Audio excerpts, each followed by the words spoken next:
Merhabalar, Neslinden Tarifler kanalıma ve mutfağıma hoş geldiniz. Bugün sizlerle hepinizin çok beğeneceğini umduğum oklavasız, merdanesiz, sadece elimizle açacağımız pırasalı peynirli muhteşem bir börek yapımını paylaşacağım. Şimdi yapımına geçelim.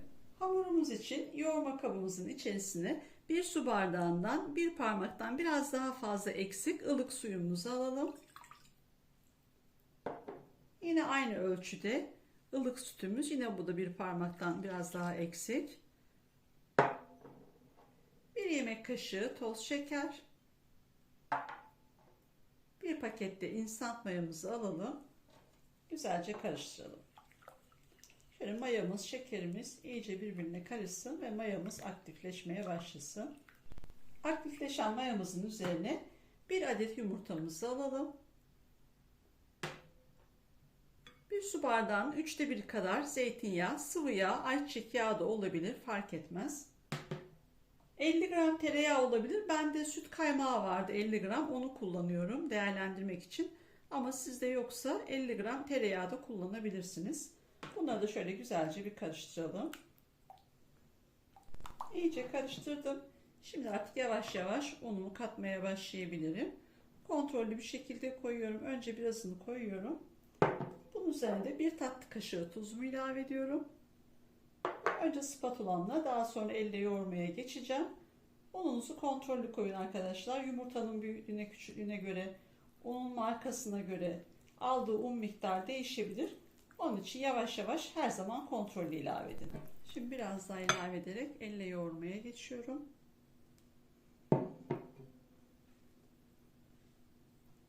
Tarifimde kullandığım malzemeler videonun açıklamalar kısmında yazıyor. Oradan da bakarak faydalanabilirsiniz. Hamurumuzu güzelce toparladım. 5 bardak un hazırlamıştım. Yine 200 mililitrelik bardak ölçüsüyle tam geldi. Şöyle kıvamını da göstermek istiyorum. Yumuşacık ama ele yapışmıyor, gördüğünüz gibi. Harika oldu. Artık hamurumuzun yoğurma işlemi tamamlandı. Hamurumun üzerine bir streç filmle kapattım. Üzerini de örterek ılık bir ortamda ortalama 1 saat mayalanmaya bırakıyorum. Hamurumuz mayalanırken biz de iç malzemesini hazırlayalım. Bunun için 500 gram pırasamız var. Bunu küçük küçük güzelce kıydım. Hem beyaz kısımları hem yeşil yaprakları var. Burada da 150 gram kırma peynir var. Beyaz peynir de olabilir, fark etmez. Evde kalan peynirleriniz de olabilir. Hangisi varsa. Şöyle bir çay kaşığı şeker, tuz koymuyorum. Peynir onu orantılayacaktır, tuz oranını. Çok az da çay kaşığının ucuyla karabiber. Şeker de pırasanın acısını biraz alsın diye onun için koyuyorum. Şöyle güzelce karıştırıyorum. Hamurumuz 1 saatte gördüğünüz gibi çok güzel bir şekilde mayalandı. Şimdi şöyle yavaşça elimizle bastırarak bir gazını alalım. Maya kokusu gitsin. Şöyle toparlayalım. Harika bir hamurumuz oldu. Masamızın üzerine biraz un serpiyorum. Şöyle çok fazla değil. Veya tezgah da olabilir. Nerede yapıyorsanız fark etmez. Şöyle hamurumuzu buraya alalım. Çok az da üzerine serpelim. Şöyle hafif toparlayalım. Ve hamurumuzu 2 eşit parçaya bölelim. Tam ortadan şöyle.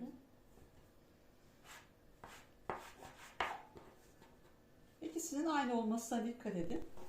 Şöyle hafif unluyorum ve büyük bir beze haline getiriyorum. Şöyle elimle yuvarlıyorum.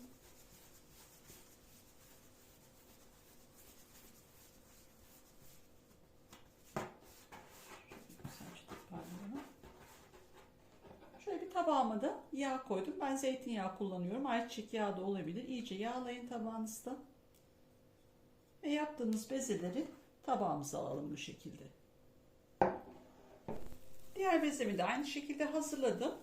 Şöyle bir mutfak poşetinin içerisine alarak bir 10 dakika hamurlarımı dinlendiriyorum. Daha güzel açılsınlar. Bu şekilde dinlendirirseniz daha kolay açabilirsiniz elinizle. Hamurumuz 10 dakika dinlendi. Şöyle bir büyük fırın tepsimi, normal standart fırın tepsimin içerisine biraz yağlıyorum. Şöyle 2-3 yemek kaşığı kadar diyelim. Şöyle elimle her tarafına gelecek şekilde yağlıyorum. Çok az olmasın ya arkadaşlar. Çünkü hamurumuzu burada açacağız. Gerekirse biraz daha yağ dökebiliriz. İyice her tarafını şöyle yağlayalım. Şimdi bezemin bir tanesini alıyorum ve tepsimin tam ortasına koyuyorum. Şöyle hafif elimle bastırıyorum. Şöyle 1-2 kaşık da hamurumun üzerine yağ döküyorum.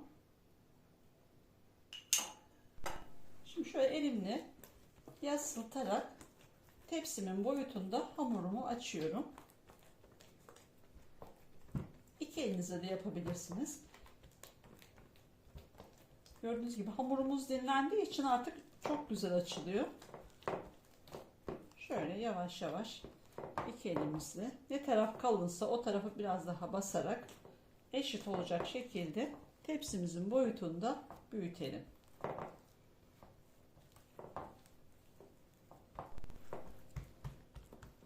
Şöyle gördüğünüz gibi çok güzel bir şekilde hemen büyüyor, açılıyor.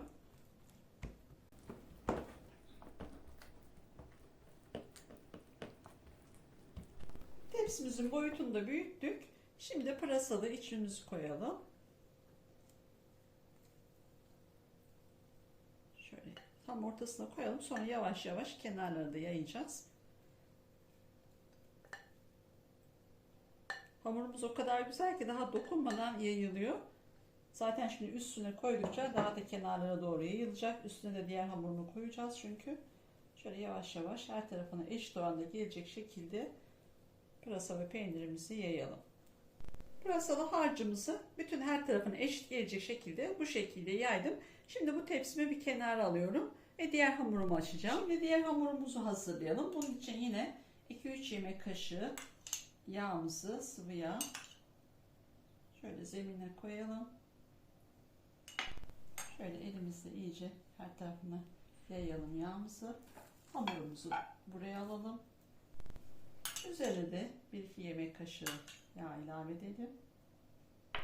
Tepside yaptığımız aynı işlemi yine hamurumuza burada da uygulayalım. Elimizi yavaş yavaş çekerek büyütelim. Tepsinin tam ebatında olacak bu da. Bunu da üzerine koyacağız çünkü. Aynı boyutta büyüteceğiz. Harika bir börek oluyor. Mutlaka denemenizi tavsiye ederim. Biz bunu çok yaparız. Biz taş fırında yaparız bunu aslında. Ben Balıkesirliyim. Çoğu videomda söylüyorum. Annemler de Balıkesir'de taş fırında ekmek yaparken biz buna çullama deriz. Fırın böreği deriz. Bu şekilde yaparız. Ekmekten önce hemen bunu fırına süreriz. Sıcacık çıkar. Yanına da bir çay demleriz. Yorgunluğumuzu alır. Afiyetle yeriz. Mutlaka denemenizi tavsiye ederim onun için. Yıllardır yaptığımız bir börektir. Bakın o kadar güzel büyüyor ki. Hamur muhteşem. Hamurumu şimdi katlıyorum. Ve diğer pırasalarımın üzerine koyacağım. Şöyle katlayarak tepsimin üzerine alacağım. Hamurumu şöyle koydum. Ve diğer tarafını da açarak şöyle hafif de asılı. Elinizle zaten çok rahat şekil verebiliyorsunuz. Şöyle yavaş yavaş tamamen üzerini kapatalım.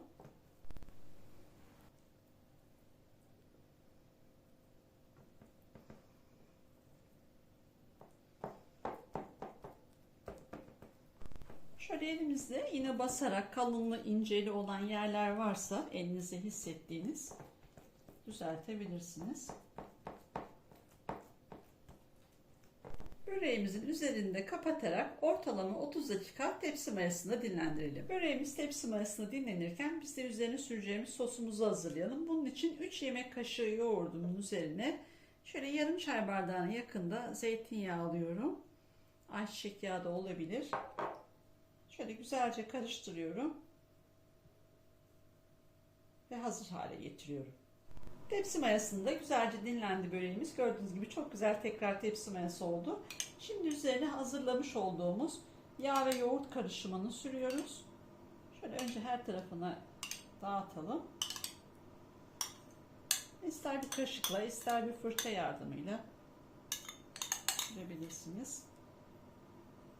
Şöyle dağıtıyorum ben kaşığımın arkasıyla.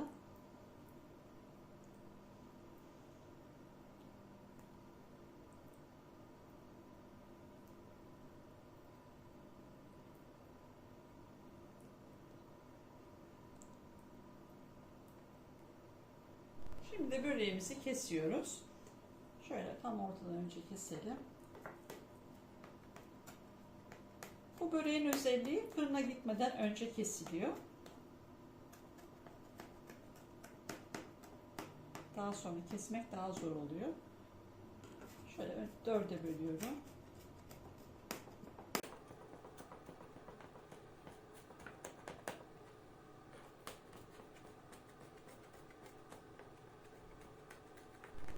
Şimdi bu taraftan keselim.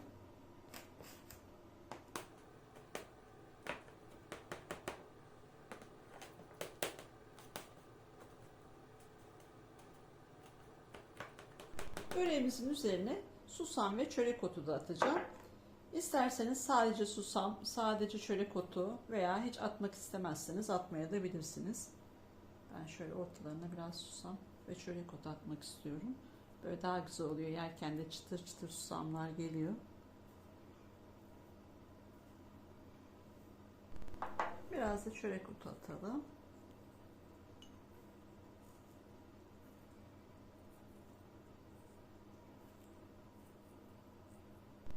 Böreğimiz artık fırına gitmeye hazır. Önceden ısıtılmış alt üst ayar 180 derecede pişmeye gönderiyorum.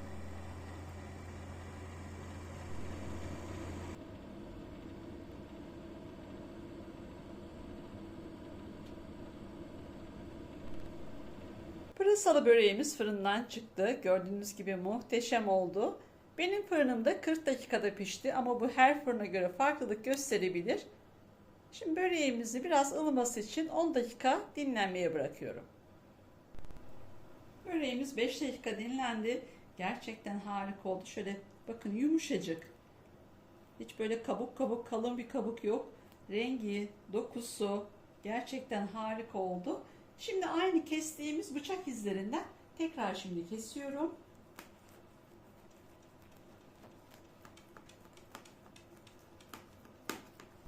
Şimdi böreğimizi kestim.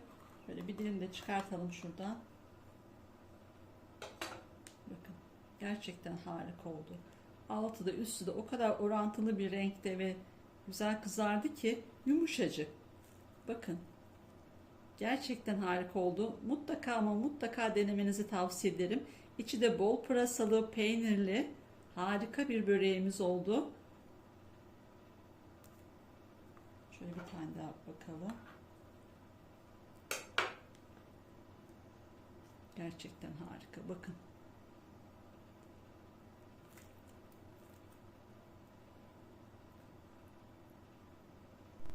Pırasalı böreğimizi şöyle, çok sıcak olduğu için daha, onun için biraz bölmek istemiyorum ama içinde size göstermek için sabırsızlanıyorum. Bakın ne kadar güzel pişmiş.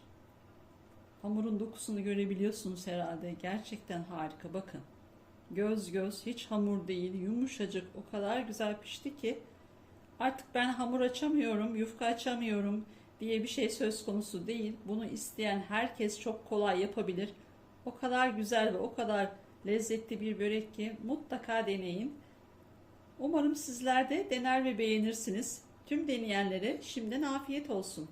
Kanalıma abone olup bana destek olursanız çok sevinirim. Başka bir tarifte tekrar görüşmek dileğiyle. Hoşça kalın.